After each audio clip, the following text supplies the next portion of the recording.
નમસ્કાર વિદ્યાર્થી મિત્રો, અગાઉના લેસનમાં આપણે બળની વ્યાખ્યા, બળની ગતિની અવસ્થા, બળના પ્રકારો, સંપર્ક બળ, અસંપર્ક બળ અને દબાણ વિશે પણ થોડું ઘણું શીખી ગયા. હવે આપણે પ્રવાહીઓ તથા વાયુઓ દ્વારા લગાડવામાં આવતું દબાણ એના વિશે ભણીએ.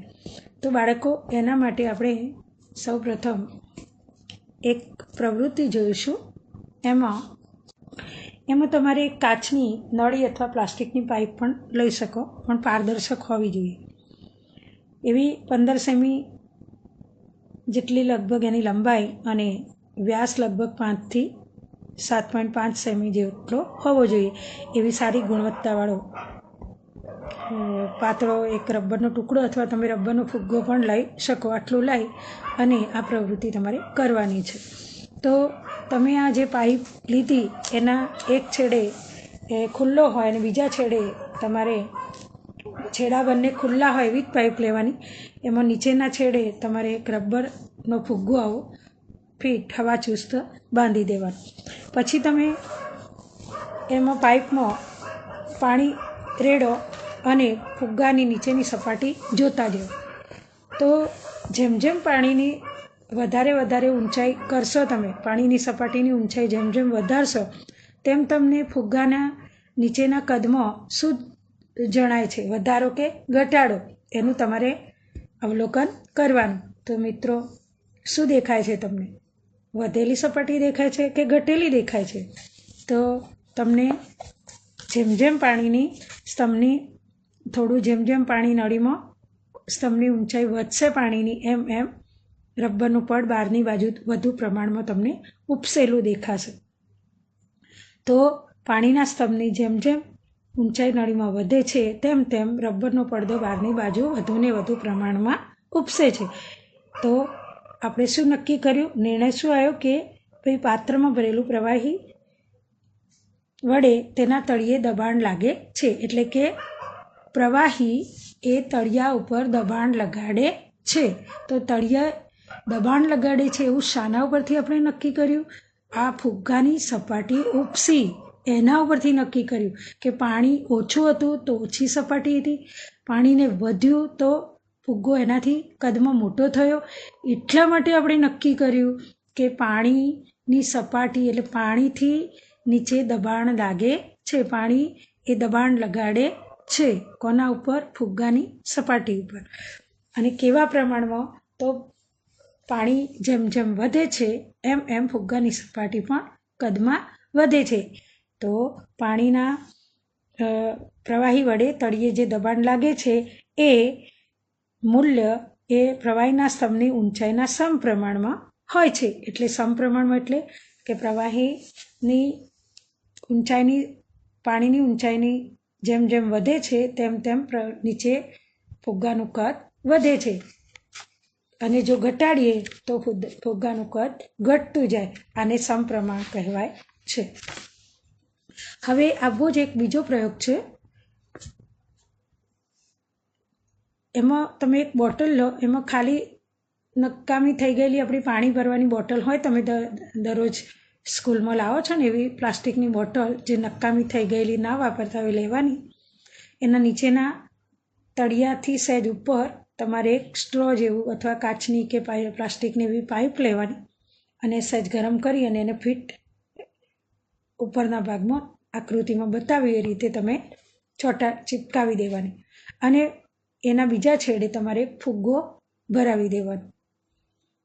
હવે જેમ જેમ પાણી રેડતા જશો એમ એ દિવાલ ઉપર તમારે પાણીનું દબાણ લાગતું જશે અને એ પાણી પેલા કાચની નળીમાં જઈ અને ફુગ્ગામાં જશે એટલે કદ ફુગ્ગાનું વધતું જશે. તો જુઓ તમે કે શું થાય છે. તો જેમ જેમ તમે બોટલને પાણીથી ભરતા જશો એમ રબરની શીટ બહાર તરફ ફૂલતી જાય છે. એટલે કે બોટલમાં થોડું વધારે પાણી રેડવામાં આવે તો રબરની શીટના ઉપસેલા ભાગમાં વધારો થતો જાય છે. એટલે કે જે પ્રવાહી દ્વારા દિવાલ પર લાગતા દબાણમાં એ વધારો સૂચવે છે. એટલે કે દિવાલ ઉપર દબાણ પાણી વધારે છે. તો આમ પાત્રમાં ભરેલ પ્રવાહી એ પાત્રની દિવાલો પર દબાણ લગાડે છે. પાત્રના તળિયેથી જેમ જેમ પાણીના સ્તંભની ઊંચાઈ વધે છે તેમ તેમ દિવાલો પર લાગતા દબાણનું મૂલ્ય સમપ્રમાણમાં વધવા લાગે છે. એવું આપણે આ પ્રવૃત્તિ ઉપરથી કહી શકીએ. બરાબર. હવે આપણે જોઈશું કે પ્રવાહી એક સરખી ઊંડાઈએ એક સરખું દબાણ લગાડે છે. દબાણ લગાડે છે એ તો આપણે જોયું કે પ્રવાહી એ પાત્રની દિવાલ પર દબાણ લગાડે છે, પણ એક જ સરખું લગાડે છે, ચારે દિશામાં ચારે બાજુ એક સરખું દબાણ લગાડે છે, એવો આપણે એક પ્રયોગ કરીએ. તો એમાં પણ આવી જ એક બોટલ લઈ અને જેવું એક બાજુ તમે સ્ટ્રો લગાવી એવા ચાર બાજુ સમાન અંતરે, સરખા અંતરે એટલે કે 4 કાણા પાડી અને 4 પાઇપ લગાવી દેવાની હવાચુસ્ત રીતે. પછી ઉપરથી તમારે પાણી રેડતા જવાનું. તમે પાણીથી બોટલ ભરી દો અને પછી તમે પાણી ચારે બાજુથી કેવા અંતરે પડે છે એનું તમે અવલોકન કરો. તો તમે જોશો તો આકૃતિમાં બતાવ્યા પ્રમાણે બોટલના તળિયેથી એક સમાન ઊંચાઈ આવેલા એક સરખા 4 છિદ્રોમાંથી પાણીની ધારા એક સરખી રીતે બહાર ફેંકાય છે. તો આ ચારેય છિદ્રોમાંથી બહાર આવતું પાણી એ બોટલના તળિયેથી એક સમાન અંતરે પડે છે, જે દર્શાવે છે કે પાણીની ખુલ્લી સપાટીથી એક સરખી ઊંડાઈએ પાણી એક સરખું દબાણ લગાડે છે. એટલે કે વધારે કે ઓછું દબાણ લગાડતું નથી. એક કાણામાંથી વધારે પડ્યું, બીજામાંથી ઓછું પડ્યું, એવું થતું નથી. એટલે કે ચારે બાજુ પાણીનું દબાણ એક સરખું લાગે છે. આ જ રીતે વાતાવરણનું દબાણ એટલે શું એના વિશે આપણે હવે ભણીએ. વાતાવરણનું દબાણ કોને કહેવાય? તો આપણે જાણીએ છીએ કે આપણી ચારે બાજુ શું છે? હવા. અને આ હવાનું જે આપણું આવરણ એને આપણે વાતાવરણ કહીએ છીએ. આપણી આસપાસના હવાના આવરણને વાતાવરણ કહે છે. હવે હવા એ પૃથ્વીની સપાટીથી ઉપર ઘણા વધારે કિલોમીટરો સુધી ફેલાયેલી હોય છે ને આ બધું તમારે સમાજ વિદ્યામાં ભણતા હો છો. આ હવા વડે લાગતા દબાણને વાતાવરણનું દબાણ કહે છે.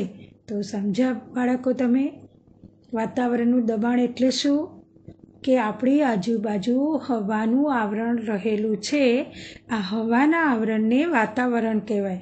અને આ જે હવા ઉપર જે દબાણ લાગે છે, હવા વડે લાગતું જે દબાણ છે એને જ વાતાવરણનું દબાણ કહે છે. અને એ વાતાવરણનું દબાણ આપણી ઉપર પણ લાગે છે. પરંતુ આપણા શરીરની અંદર પણ હવા રહેલી છે. એટલે આપણી અંદરની હવાનું દબાણ પણ લાગતું હોય છે. એટલે આપણી શરીરની અંદરની હવાનું દબાણ અને બહારની હવાનું દબાણ એટલે કે બહારના વાતાવરણનું દબાણ બંને સમાન થઈ જાય એટલે આપણી ઉપર વાતાવરણના દબાણની અસર થતી નથી. નહીંતર આપણે જે ચાલી શકીએ છીએ તે ચાલી શકીએ નહીં. આપણે ટટ્ટાર રહી અને ધરતી ઉપર ચાલી શકીએ નહીં જો આપણામાં અંદરની હવાનું દબાણ ના હોય તો. એનું તમને હું એક આપું દાખલો કે ધારો કે આ અવકાશયાન એટલે સ્પેસ શટલોમાં અને એમાં જે વૈજ્ઞાનિકો જાય છે એમ જ્યારે સ્પેસ શટલ નીચે આવે છે, અવકાશયાનમાંથી એ નીચે ઉતરે છે ત્યારે લોકોને સીધા સ્ટ્રેચરમાં લેવામાં આવે છે. કેમ બાળકો? એ તમને ખબર છે? કારણ કે એમને એ પર વાતાવરણનું દબાણ ખૂબ ઓછું હોય છે. એટલે એ વખતે નીચે જ્યારે આવે ત્યારે એમને સમતુલા જળવાતી નથી વાતાવરણના દબાણની ને એમના શરીરના હવાના દબાણની. એ સમતુલા એ વખતે એમનામાં જળવાતી નથી કારણ કે ઉપર હવા હોતી નથી. એટલે જ્યારે અચાનક એ નીચે આવે ત્યારે આપણા જેટલી હવા એમના શરીરની અંદર હોય ને એટલે સમતુલા બહારના વાતાવરણની ને એમના શરીરના અંદરના વાતાવરણની જળવાતી નથી. એટલે સીધા ઊભા રહીને ચાલી શકવાની એમની હોતી નથી શક્તિ. એટલે એમને તરત સ્ટ્રેચરમાં લેવામાં આવે છે.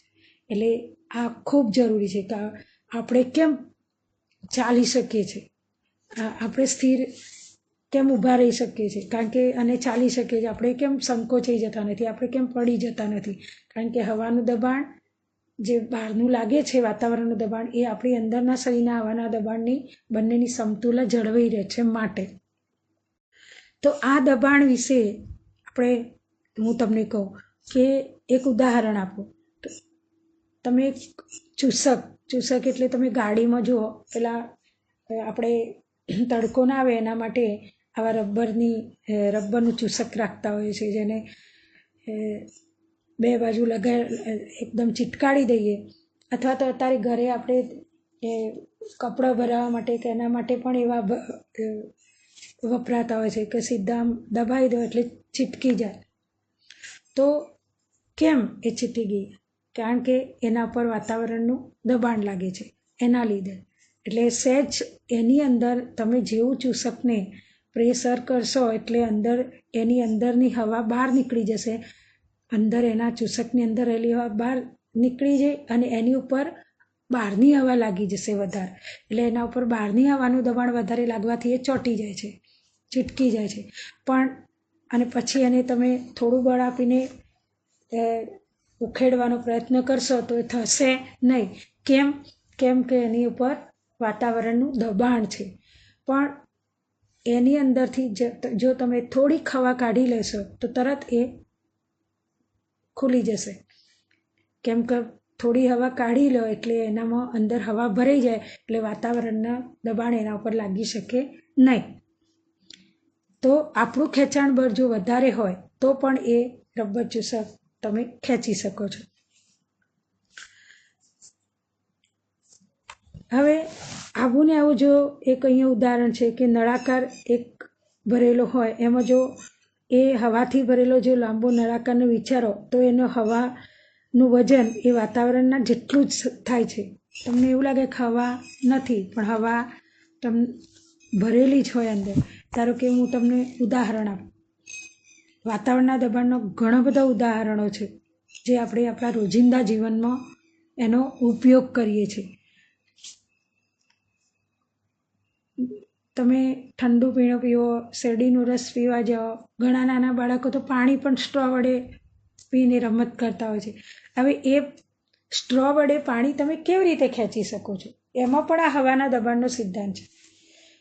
કેમ કે અંદર જો જ્યાં સુધી હવા સ્ટ્રોમાં હશે ત્યાં સુધી પાણી ઉપર ચડશે નહીં. પણ જેવી તમે સ્ટ્રોમાંથી હવા ખેંચી લેશો એટલે તરત જ નીચેનું પ્રવાહી ઉપર ચડે છે. અને જો તમે હવા ના ખેંચો તો એમને ભલેને તમે સ્ટ્રોને અંદર મૂકી રાખો તો એની જાતે ઉપર પાણી ચડશે નહીં. કેમ કે ઓલરેડી સ્ટ્રોમાં હવા છે જ, એટલે હવાનું દબાણ નીચેના ઉપર પાણી ઉપર લાગે એટલે ઉપર ચડતું નથી. પણ જો હવાને ખેંચી લો તો ઓટોમેટિક એ ખેંચો એટલે હવાના દબાણથી એ નીચેના ઉપર પણ દબાણ પ્રેશર આવે છે અને એ ધીરે ધીરે પ્રવાહી ઉપર ચડે છે. તો એવા ઘણા બધા એવા ઉદાહરણો છે. એવા ઘણા બધા એવા ઉદાહરણો છે. ધારો કે તમે પિચકારીમાં પણ શું કરો છો? હવા ભરો છો અને હવા ભરી અને એના દબાણથી નીચેનું પાણી ઉપરની તરફ આવી અને ભરાઈ જાય અને પછી એને તમારા દબાણથી એ તમે ધક્કો મારી અને બહાર પાણીને છોટી દો છો. એવું ઇન્જેક્શનની સિરિંજમાં પણ એવું થાય છે. તો આ બધા ઘણા બધા ઉદાહરણો છે જે હવાના દબાણ ઉપર કાર્ય કરતા આ બધા સાધનો છે. અને જેનું આપણે ધારો કે તેલના ડબ્બામાંથી તેલ કાઢવા માટેનો જે પંપ, એમાં પણ આપણે આ જ દબાણ પર કાર્ય કરે છે. પછી તમે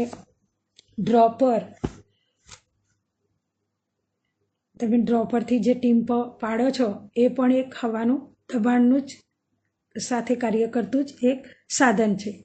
તો આમ ઘણા બધા આપણા જે રોજિંદા જીવનમાં આપણે હવાના દબાણનો ઉપયોગ કરતા સાધનોને વાપરતા હોઈએ છીએ. તો વિદ્યાર્થી મિત્રો, દબાણ વિશે તમે યાદ રહ્યું તમને કે એકમ ક્ષેત્રફળ દીઠ લાગતા બળને દબાણ કહે છે. આ એની મેઇન વ્યાખ્યા છે કે એકમ ક્ષેત્રફળ દીઠ લાગતા બળને દબાણ કહે છે. તો આ રીતે આપણે આજે આ પાઠ અહીંયા પૂરો કરીશું અને આનો સ્વાધ્યાય હું તમને સોલ્વ કરાવીશ ઓડિયો દ્વારા નેક્સ્ટ લેસનમાં. તમારે લખવાનો છે અને વિદ્યાર્થી મિત્રો, આ પાઠ તમારે વાંચી લેવાનો અને એના મુદ્દા તમારે નોટબુકમાં બધાએ સારા અક્ષરે લખી દેવાના. બરાબર.